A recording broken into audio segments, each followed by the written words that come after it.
Hey, what's happening, Minnesota? Joe Nelson here with some more quarantine thoughts on the Vikings and the NFL draft. All thanks to Sarpino's Pizza.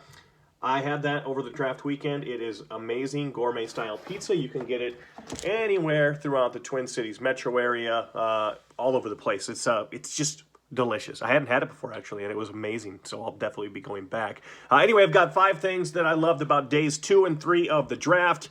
Number 1, I'm going to start off with Cameron Dantzler, the cornerback from Mississippi State. The Vikings took him in the 3rd round. He's nicknamed the Needle because he's skinny, but it hurts when he hits you. That's what he says.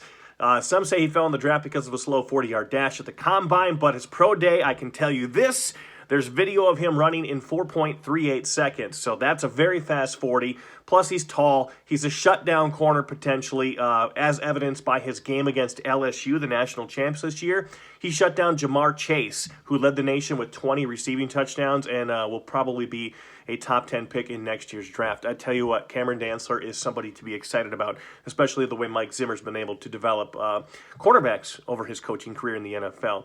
Number 2, Ezra Cleveland. He's the offensive lineman out of Boise State. He should immediately compete for a starting job at left tackle, possibly giving the Vikings a chance to move Riley Reiff to left guard while keeping last year's first-round pick Garrett Bradbury at center. And then if you look at right guard, Drew Samia or Dakota Dozier could be the starter there this year, and Brian O'Neill, of course, will be back at right tackle. Number 3, DJ Juana. This is a guy every Vikings fan should be excited about. He's a defensive end from South Carolina. Rick Spielman, Vikings GM, said the co-defensive coordinator Andre Patterson loves this guy. And remember, physical specimens. We know what Andre Patterson has done for developmental of those types of players, and you needn't look any further than Pro Bowl, All-Pro caliber defensive end Danielle Hunter. So DJ Wanham, a 4th-round pick, major upside if the coaching staff does what they've done with other players on this franchise over the last few years. Number 4, Nate Stanley. I'm excited about him. He's a Minnesota 7th-round pick, quarterback. Obviously, Kirk Cousins is the starter here in Minnesota. Sean Mannion is the backup, so he'll have an opportunity to maybe steal some minds during training camp and the offseason program if they happen to have one this year. But as a day 3 draft pick, that might be a steal because last year he was considered a 2nd or 3rd round pick going into the college football season. Mel Kiper Jr. said that. Like, this guy's got a big arm. He's fairly mobile for his size. He's 6'4", 230 pounds or so, but a rocket arm.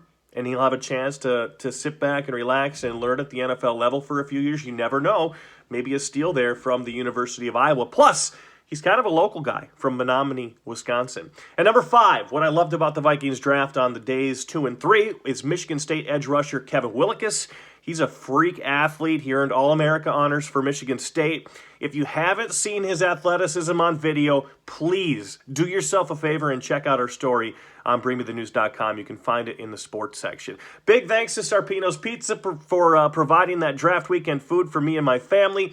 Delicious stuff. If you haven't tried it, you need to. Find them all over the Twin Cities metro and help support local businesses during the pandemic. We'll talk to you soon.